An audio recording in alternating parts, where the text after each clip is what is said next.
Hello everyone, welcome back to Real Reds Talk, your favourite football fan channel made in Manchester. Today we have an epic tier list to decide the fate of the current crop of Manchester United players. So if you are new to the channel, share to a friend, get your opinion in the comments section, and if you want to be extra nice, maybe hit that subscribe button. Completely up to you guys. Anyway, let's dive into the intricacies of what each colour means. So as you can see here, the red section is for retail. We have the orange section, which is for offers. The mango section for maybe, the yellow section for keep him, and then the green section for get your hands off him. So just before I do dive into this, actually, I'm just going to say, for players like Martial and Evans and Raphael Varane, I'm not going to discuss because their deals run out anyway, and there are other ones like Donny van de Beek, but they're just obvious. It's like, well, either go out on loan or we just don't get any money for him whatsoever. But not to worry, as you can see on the screen anyway, we still have over around 20 players or whatever to look at and decide their fate. So please join me and let's make some tough decisions together. Starting off with Tom Heaton. Seems like a nice geezer. Everyone gets on with him. It's a third choice goalie. If he wants to warm the keepers up, not in that way, get your minds out the gutter, then he's more than welcome to. So for now, I don't know what you guys think. Maybe we should just pop him in keep. There we go. Right, he's going in green. No, keep him, I said, not green. Sorry. I mean, you can put your hands on him. But Tom Heaton is going in, keep him. Do let me know what you think about that. Like I said, it's one of them, and it's not like a major one that they're going to be kind of pulling their hair out, even though Eric Ten Hag's got no hair to pull out. So, very easy one to start off with. Next up, we have Bayern, our second choice goalkeeper. He's only featured once against Newport in the FA Cup. Apart from that, we haven't really had much of a sample size to go off and know what we're working with. And we believe he's not happy with the amount of game time that he's currently looking for, which means it's inevitable he'll probably move away. So what do we think? Where are we going to put Bayern in this tier list? I believe we should probably go in the orange section. I'm going to go with. So we're going to pop him over here. Maybe see what happens. Again, it's not like a huge priority position, is it? So I'm happy to just slot him in there, and then we can move on with the rest of the tier list.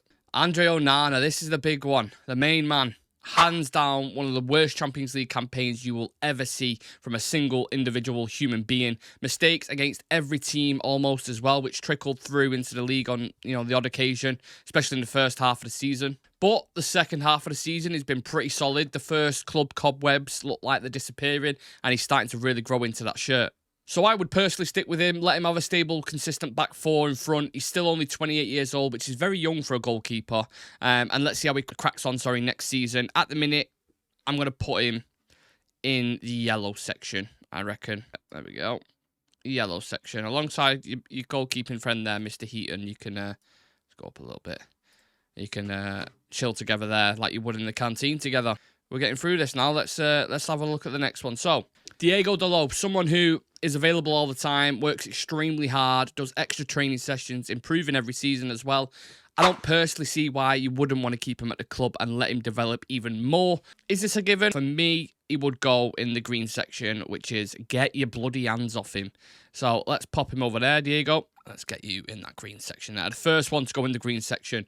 What do we think about that? Some people may disagree with it. I know not everyone's a huge fan of him. Aaron, off the channel as well, equally, isn't a huge fan either. But yeah. Up next, we've got same position, Aaron Wan-Bissaka. Now, straight off the bat, I'll go to the tier list in a minute, but I would put him in a retail category, which might sound a little bit harsh, but Wan-Bissaka has certain qualities for a specific team. Not a proactive, direct, transitional Man United team. It just doesn't suit him whatsoever. He'd be great for a West Ham, a Roma, maybe someone a bit more defensive in the Italian league, who you could get more squeeze out of that orange. I just don't see a productive future that he's a part of, and he's at a good age to sell. We'll pop him in retail. That's where he's going. I think he needs to be sold. Again, people might say that's a bit harsh. Everyone's entitled to their opinions, though, you know what I'm saying? Harry Maguire deserves real credit this season, from almost being sold this summer to years' worth of abuse on social media, underwhelming performances for such a high price tag. There was so much pressure on him to becoming a well-respected, decent centre-half who puts his body on the line. However, there is a caveat with that. With certain players, there are certain specific qualities. Yeah, it's like Spider-Man, isn't it? With great power comes great responsibility. With certain specific qualities, they only suit certain teams, in my opinion. You look at Maguire's box defending, aerial ability, switches of play, ball carrying at times, but is it sustainable for the way we want to play going forward if we want to do that, high press, push right up the pitch. Can you leave him in the high line? Can you play out from the back? If the answer is no, then you need to consider the options. I'm not going to put him in the retail category because I think that's a bit harsh. But what I am going to do, I'm going to pop him in offers. What do we think about that? Harry Maguire offers. That's fair, right? Let me know. Victor Lindelof. Tricky with centre-backs because we can't just let them all go. I believe Victor is a decent third option. I'm not sure if he's desperate for more game time. Maybe he is a little bit, in which case, we need to keep a couple of centre-backs anyway. We can't just sell them all, which is a reoccurring theme throughout this thing. So for now, with Victor Lindelof, the tough one. I'd probably just put him in offers alongside Maguire for now. Again, I'm not putting him in retail simply because we can't sell them all. Varane's going to go anyway. Evans is probably going to get a job at United. Lissandro, we'll get onto that in a minute. But then you have Maguire and Lindelof. You're going to have to keep one of them, really. So I'll put them both in offers. I think that's fair. Now, speaking of Leacher, the Butcher, Lisandro Martinez, goes without saying, if he can stay fit now on a regular basis, which is worrying if he can't, you 100% need to keep hold of this guy. He's got captain, leadership traits, he's fantastic on the ball, wins his physical duels despite only being small in stature. A fan favourite, everybody absolutely loves him. So, again, this will come as no surprise to some people, but for me, Leacher is going right next to Diego Dalot. And get your hands off. Get your hands off him. I wish I would have put a little soundboard on it. Maybe I can do. Get your bloody hands off him. So we're going to stay in this bit for Willy Camboala. Again, he's just a kid. He's had a couple of performances. Looked decent for the most part. Had a bit of a tricky one against Bournemouth. But he'll learn. He looks promising. He's strong. He's relatively quick. And he's not bad on the ball either. So, yeah. I'd just put him in. Keep him for now. Let's just pop him there. Nice and simple. Oh, Luke Shaw. What do we do with Luke Shaw? According to stats, since he's signed with United, he's only been available for 50% of the games.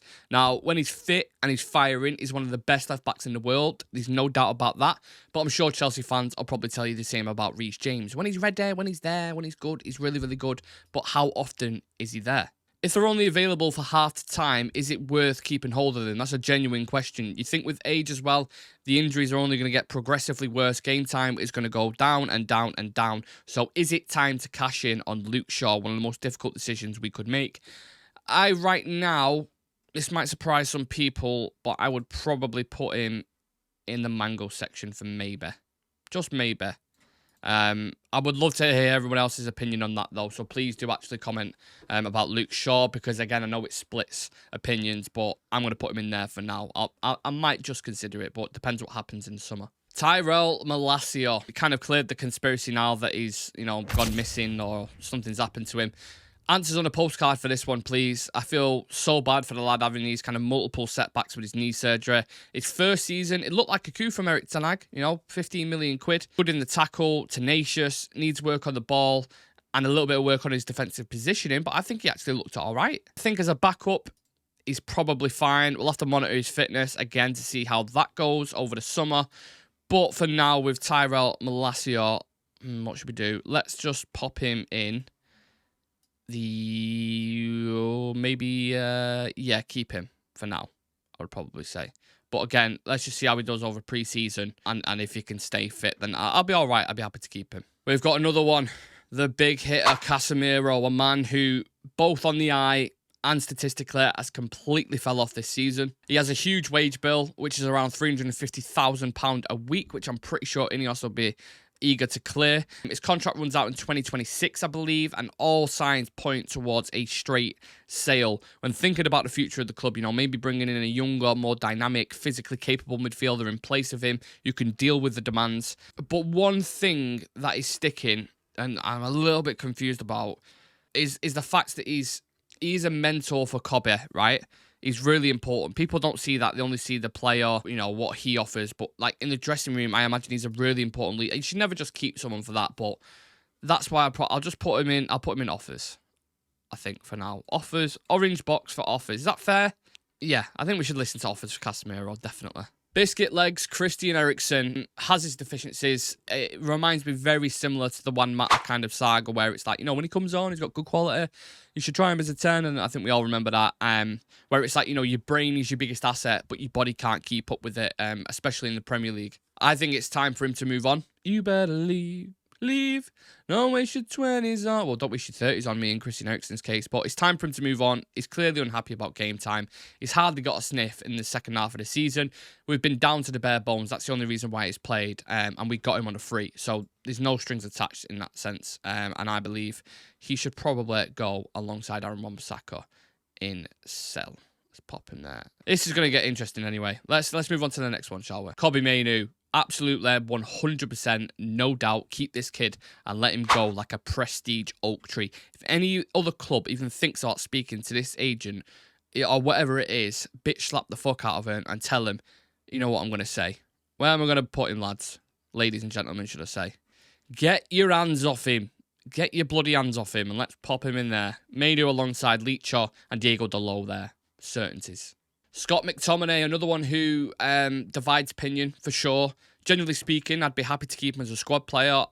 I keep referencing, you know, we can't just keep getting rid of everyone. So if he's happy to play that part, and, you know, if he keeps hitting nearly double figures every season, why wouldn't you keep him? Great professional, puts his body on the line, contributes from the bench. Every single team needs a player like that. He's like a Scottish Chicharito, isn't he? Let's pop McTominay, again, another divisive one, in the yellow section. Let's keep him. Or should we go maybe? I'll go maybe. I'll go maybe. Depends what money we get offered for him. If we get a really good offer, then I might consider it. Mason Mount, anyone who watches this channel knows I'm a big fan of him. We haven't seen the best of him yet. Plagued with injuries like many others.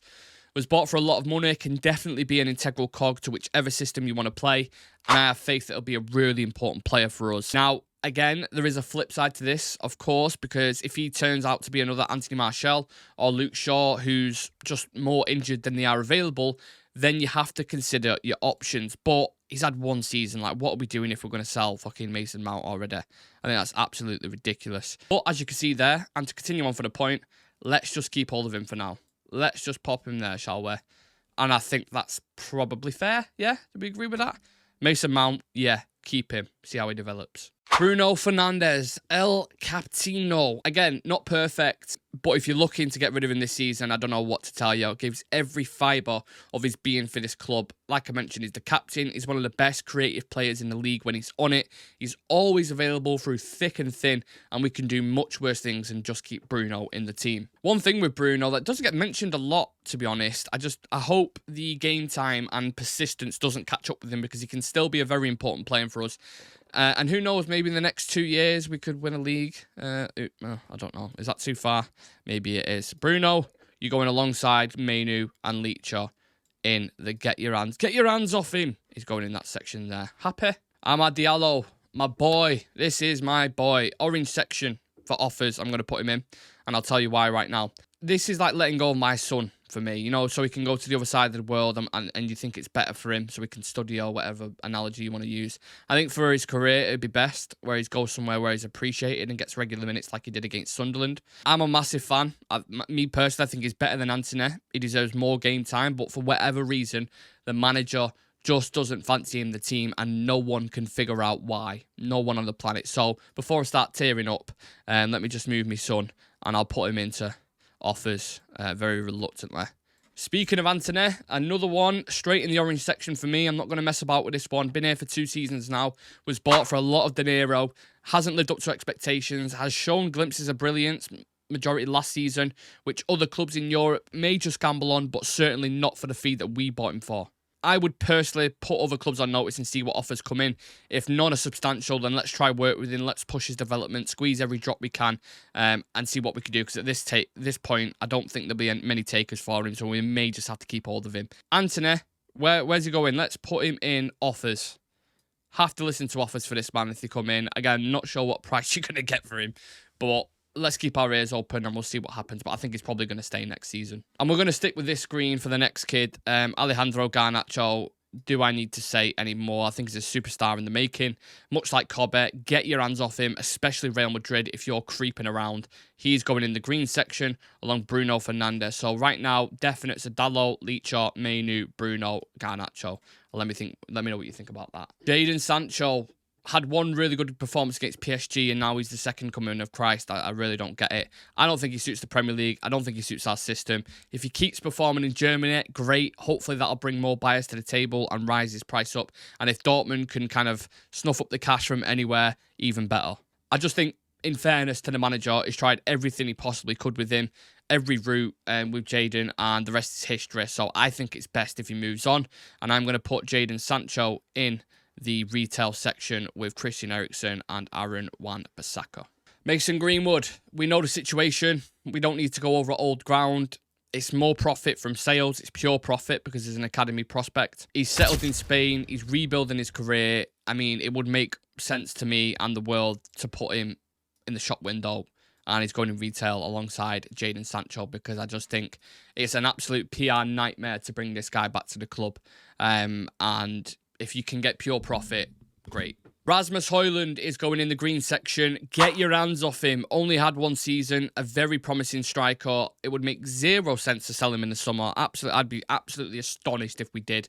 Bring him competition, put some experience around him, and let's see how he cooks, because I think there's definitely a player in there, but he just needs some help, and he hasn't had it for the majority of this season. It's been United's only fit striker in a struggling team, so yeah, I think he deserves the benefit of the doubt, and I wouldn't even listen to an offer. Get your hands off him. He's not for sale. And Marcus Rashford have purposely left until last because he's the biggest talking point. His form has dramatically dropped off a cliff again. From 30 goals in all competitions to like 5 or 6 in all comps, he just looks disinterested. It looks like he can't be arsed. So this is a conversation we need to have as a fan and as a community. Born and bred in Manchester, academy product, has some massive moments for us, but I think it's time to go now, which may surprise a lot of people. Purple patch player, disinterested on the pitch. If you are as ruthless as you're going to be in EOS, listen to offers at bare minimum, because I see some patterns with this player and the juice ain't worth the squeeze. I was thinking about putting him in the retail section. I think that's a bit harsh. I also think, just throw it out there first and foremost, he's going to stay. He's definitely going to stay. He's not going to move. So this is just my opinion. I would listen to offers for Marcus Rashford. If we got offered 70 to 80 million quid, genuinely, I would probably consider it. So the conclusion of the tier list then, what do we all think? Do you disagree with any of the players that I've just discussed? Let me know in the comments section and we can have a chat about it. This summer is shaping up to be fascinating, isn't it? I can't wait to see what happens with the players coming in and what happens with the players that leave, how we approach negotiations, how our scouting will change, and all the rest, including, even the Euros, which is a completely separate thing. But it's going to be fun, packed, and filled. So as always, please do. Well, first and foremost, thank you for watching. Appreciate you guys, as always. But if you can hit that subscribe button in the bottom right corner, that would be absolutely amazing. Leave a like on the video for us if you enjoy this kind of content. And again, get your opinions in. If you disagree with any of them, fantastic. Let's have a talk about it. Cheers for watching. See you in the next one.